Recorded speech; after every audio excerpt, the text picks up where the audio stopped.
Hello दोस्तों, आज हम बात करने जा रहे हैं यूज ऑफ इट की।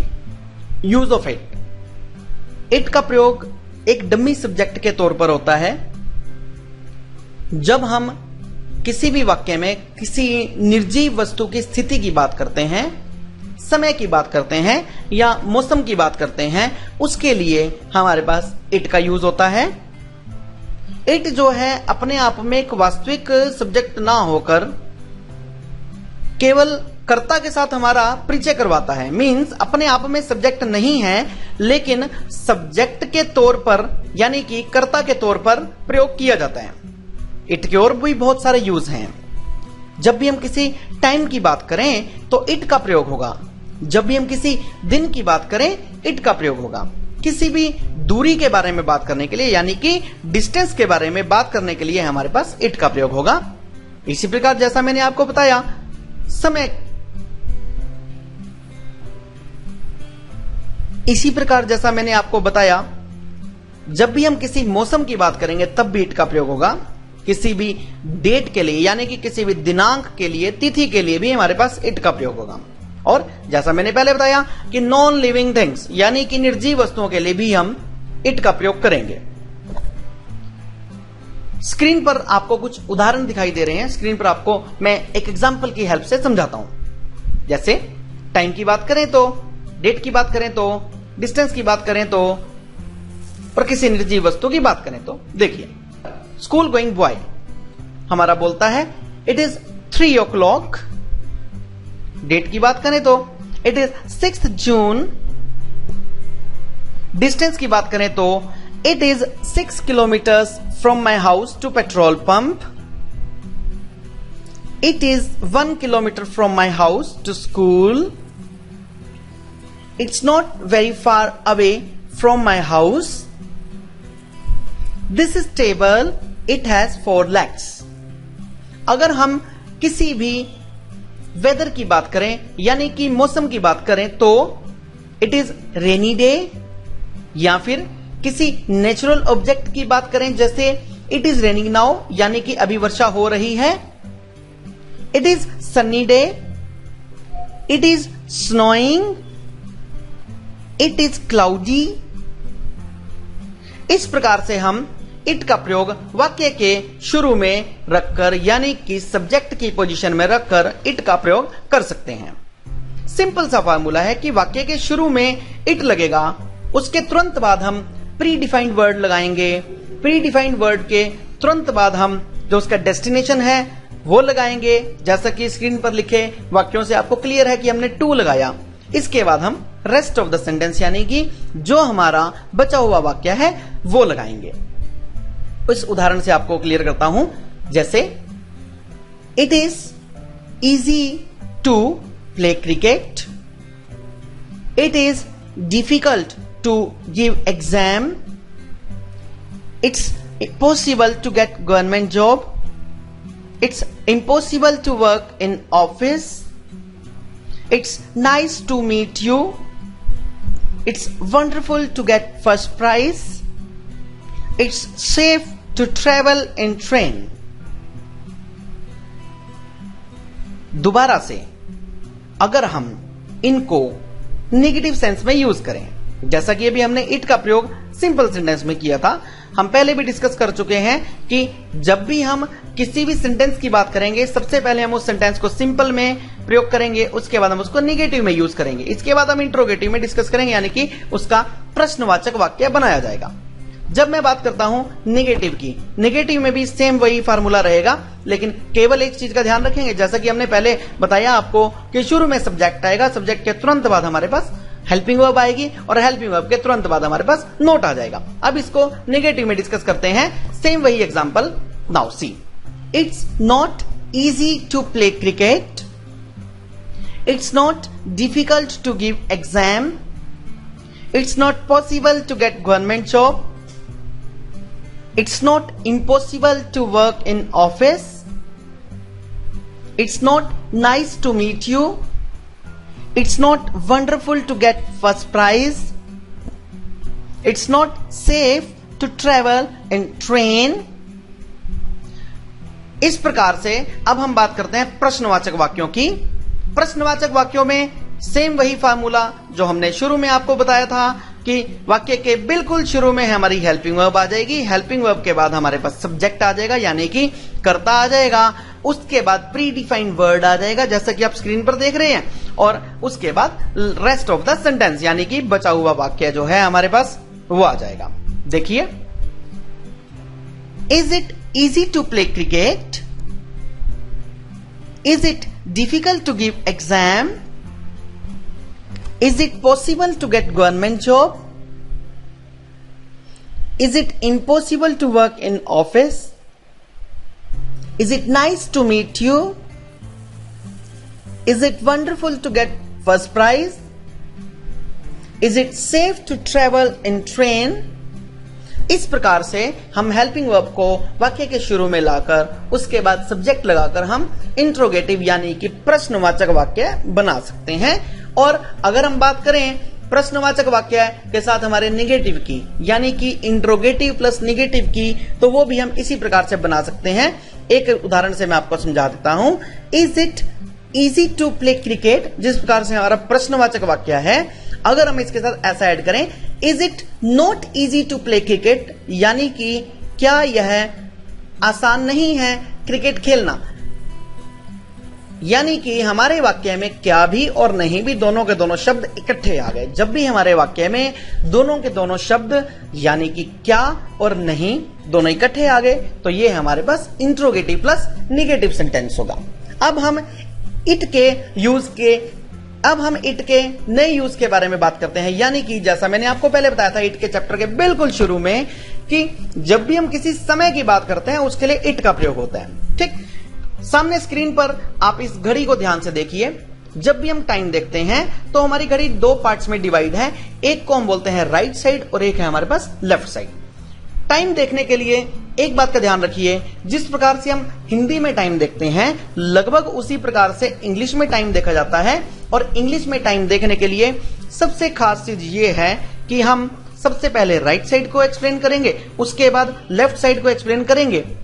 और एक बात का ध्यान रखेंगे कि राइट हैंड साइड पर जो भी घड़ी के हमारे पास नंबरिंग है, यानी कि 12 से लेकर 6 तक, घड़ी में हमारे 12 बजे की जो सुई है जहां पर 12 लिखा होता है वो, और उसके बिल्कुल सीध में देखिए जो 6 है वो हमारा राइट पोर्शन है। यानी कहने का मतलब यह है कि हमें गोल घड़ी को अगर दो पार्ट्स में डिवाइड करें बिल्कुल लंबवत, तो जो हमारे दाएं वाले हाथ की तरफ की जो चीज है, जो राइट हैंड साइड पर चीज है, उसके लिए हम जब भी किसी समय की बात करेंगे, जब भी कुछ घंटों के साथ कुछ मिनट बीतने की बात करेंगे, उसके लिए हम पास्ट वर्ड का यूज करेंगे, पास्ट लगाएंगे। और पास्ट के साथ हम चाहें तो मिनट्स भी लगा सकते हैं। ठीक, एग्जाम्पल देखिए, जैसे हम एग्जाम्पल ले रहे हैं 3 बजे से लेकर 3 से लेकर 3:30 के समय का। स्क्रीन पर देखिए, टाइम है हमारे पास 3 बजे का और हम इसको बोलेंगे, हमसे कोई पूछे कि क्या समय हुआ है, what is time by your watch, यानी कि आपकी घड़ी में क्या बजा है, क्या समय हुआ है। हमने आंसर दिया इट इज 3 o'clock, यानी कि 3 बजे हैं। यही अगर 3:05 हो तो हम इसको बोलेंगे इट इज 3:05। इसमें मैं आपको एक चीज और बताना चाहूंगा कि हम यहां पर अगर इसको ऐसा बोले इट इज 3:05, यानी कि 3:05 हुए हैं, चाहे तो हम इट इज 3:05 का प्रयोग करें, या फिर हम ऐसा भी बोल सकते हैं इट इज 5 minutes past 3, यानी कि 3:05 हुए हैं। दोबारा से शुरू से 3 बजे को हम कहेंगे इट इज 3 o'clock, 3:05 को इट इज 5:03, और you can say it is 5 minutes past 3, 3:10, it is 10:03, या फिर इट इज 10 minutes past 3, 3:15, यानी कि जिसको हम हिंदी में 3:15 कहते हैं। इसके लिए हमारे पास एक शब्द है क्वार्टर। क्वार्टर मीन्स 1 घंटे का चौथा पार्ट। किसी भी चीज के चौथे पार्ट को हम क्वार्टर कहते हैं, 1/4 पार्ट को हम क्वार्टर कहते हैं। इसी प्रकार से 15 मिनट जमा 15 मिनट जमा 15 मिनट जमा 15 मिनट, टोटल 60 मिनट्स हुए, यानी कि 60 मिनट हुए। 15 मिनट का समूह जो है क्वार्टर कहलाता है। तो हिंदी में जब हम बोलते समय 3:05 मिनट, 3:10 ऐसा बोलते हैं, लेकिन जब 3:15 होते हैं तो हम उसको 3:15 नहीं बोलते। हिंदी में हम उसके लिए शब्द यूज करते हैं 3:15। ठीक उसी प्रकार से इंग्लिश भाषा में भी हम इसके लिए नेचुरल है कि जब हिंदी में अलग से शब्द आया, सवा शब्द आ गया, तो इस प्रकार से इंग्लिश में भी अलग से वर्ड आएगा। इसको मैं और क्लियर करता हूं आपको। जब हम बाजार से कोई भी चीज खरीदते हैं, हम 1 किलो चीज खरीदते हैं। 1 किलो के बाद अगर हम अगले 1 किलो का चौथा पार्ट यानी 1/4 पार्ट और लेते हैं, तो उसके लिए हम वर्ड यूज करते हैं सवा, तो मिलाकर हमारा होता है 1.25 किलो। इसी प्रकार से हम एक पर्टिकुलर घंटे की बात कर रहे हैं, उस घंटे में आगे चलते चलते अगले घंटे का हमारे पास जब चौथा पार्ट यानी 1/4 पार्ट यानी कि 60 मिनट्स का चौथा part, that is equivalent to 15 minutes, जब वो 15 मिनट हमारे पास हो जाते हैं, तो उसके लिए हम क्वार्टर वर्ड का यूज करते हैं। तो क्या बोलेंगे? 3:15। हिंदी में हमने बोला इसको 3:15। इंग्लिश में बोला इट इज 3:15।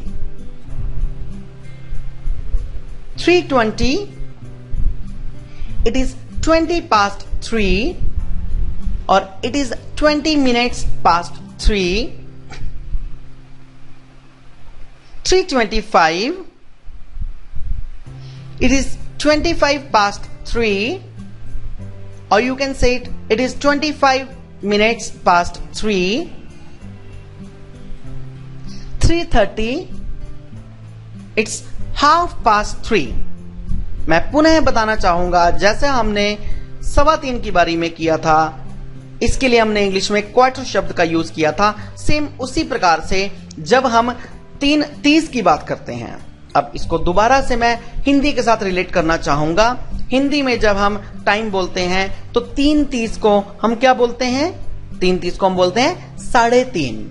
जिस प्रकार से समय के क्रम को चलते हुए हम 3:30 बोलते हैं 3:30 की जगह पर, उसी प्रकार से इंग्लिश में भी हम इसको इट इज 3:30 बोलने की बजाय इसको हम बोलेंगे इट इज 3:30।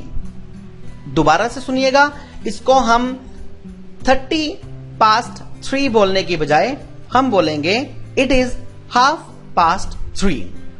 इस प्रकार से हमने घड़ी के राइट हैंड साइड का जो पोर्शन है उसको एक्सप्लेन किया। अब मैं बात करता हूं अपने लेफ्ट हैंड साइड के पोर्शन की, जो कि हमारे पास अपनी घड़ी की सुइयों में वही 12 और 6 को अगर हम बीच में डिवाइड करते हैं, तो उसके लेफ्ट हैंड साइड का जो हमारा पोर्शन है उसके लिए हम टाइम देखने के लिए 2 का प्रयोग करते हैं। मैं दोबारा से याद कराऊंगा कि जिस प्रकार से हम राइट हैंड साइड के पोर्शन को डिस्कस करने के लिए हम पास्ट लगाते थे, यहां पर हम 2 का प्रयोग करेंगे। कैसे? जिस प्रकार से हिंदी में यदि कोई हमसे समय पूछता है तो हम कैसे बताते हैं? हिंदी में कोई हमसे समय पूछता है तो हम 3:35 को बोलते हैं कि 4 बजने में 25 मिनट। हालांकि हम कई बार ऐसा भी बोल देते हैं 3:35, लेकिन इंग्लिश में जो रूल है उसके अकॉर्डिंग इस प्रकार से प्रयोग किया था जैसा आप स्क्रीन पर देख रहे हैं।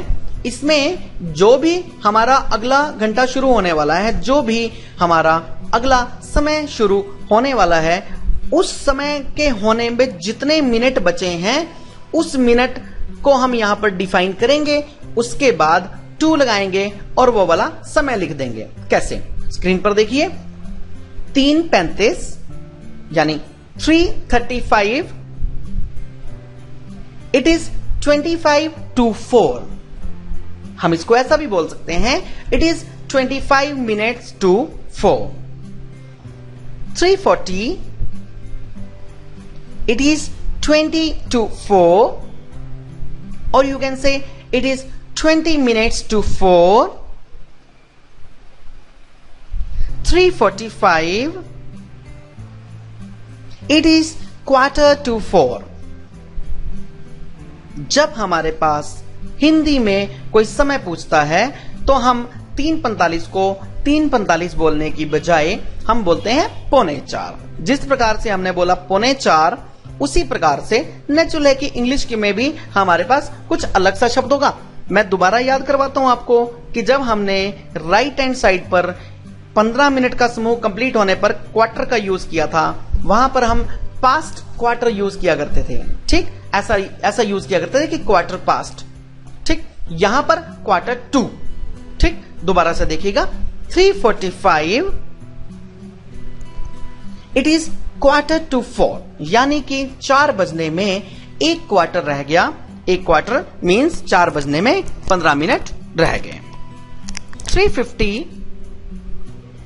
It is 10 minutes to 4। 3:55 it is 5 minutes to 4। 4 o'clock it is 4 o'clock now। इस प्रकार से हमारा समय देखने का प्रोसेस जो है कंप्लीट हुआ। अब इसको हम कुछ क्वेश्चंस एंड आंसर्स की फॉर्म में डिस्कस करेंगे, जैसे how is the weather today, यानी आज मौसम कैसा है।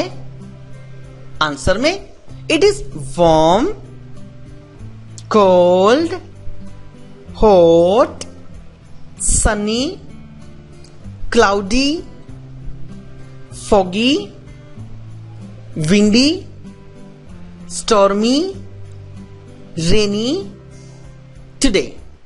अब इसको अलग अलग सेंटेंसेस में करते हैं। How is the weather today, it is warm today, it is cold today, it is hot today, it is sunny today, it is cloudy today, it is foggy today, it is windy today, it is stormy today, it is rainy today. What day is this? It is Sunday. How far is the petrol pump from here? It is just 1 kilometer from here. Or it's not very far away from my home. How far is your school from here? It's long way from here. I go there by school bus. When was your birthday? It was yesterday।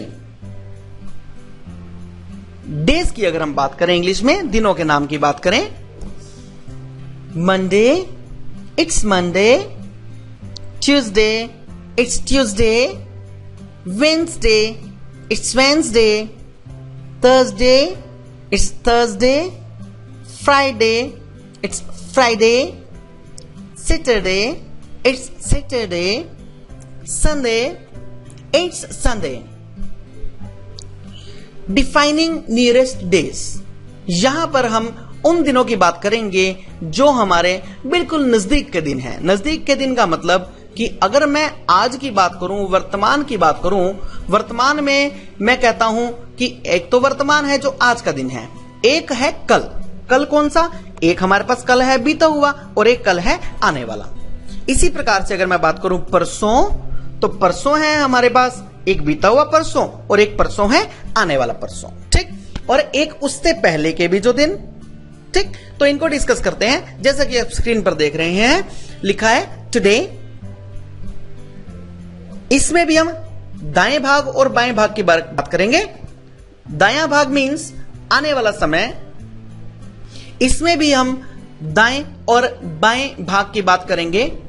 दायां means आने वाला समय मान लेते हैं और बायां means जो समय बीत चुका है, यानी कि जो भूतकाल है उस समय की बात करते हैं। अगर मैं आज से देखूं तो पहले भूतकाल की बात करता हूं। बीते हुए कल को बोलते हैं यस्टरडे, बीते हुए परसों को बोलते हैं द डे बिफोर यस्टरडे, और उससे पुराने किसी भी दिन के लिए हम प्रयोग करेंगे like last Monday, last Tuesday, last Wednesday, last Thursday. इस प्रकार से हम किसी भी दिन की बात कर सकते हैं। अब बात करते हैं भविष्य की, यानी कि आने वाले कल की। आने वाले कल के लिए जैसा कि आप स्क्रीन पर देख पा रहे हैं राइट हैंड साइड पर, टुडे के बाद टुमारो मींस आने वाला कल, the day after tomorrow means आने वाला परसों, और नेक्स्ट संडे, इसको हम ऐसा भी बोल सकते हैं कमिंग संडे, ऐसा भी बोल सकते हैं दिस संडे। इसी प्रकार से next Monday, coming Monday, this Monday. इस प्रकार से हमारे पास यहां पर इट का प्रयोग संपन्न हुआ। इसमें एक चीज और मैं आपको बता दूं कि जब भी हम इट का प्रयोग करेंगे, यदि ये वर्तमान में हो तो इट इज लग जाएगा, क्योंकि अपने आप में एक सिंगुलर सब्जेक्ट है, ये सदा सिंगुलर होता है, हमेशा एक वचन के लिए ही इसका प्रयोग होता है। वर्तमान में इट के पश्चात इज तथा पास्ट में यानी कि भूतकाल में इट के पश्चात वॉज लगाया जाता है, और निगेटिव सेंटेंसेस में हेल्पिंग वर्ब के पश्चात नो या नॉट लगाया जाता है। इंट्रोगेटिव सेंटेंसेस में वाक्य के आरंभ में नियमानुसार प्रेजेंट के लिए इज तथा पास्ट के लिए वॉज लगाया जाता है। इस प्रकार से हमारा इट का प्रयोग यहां पर कंप्लीट हुआ।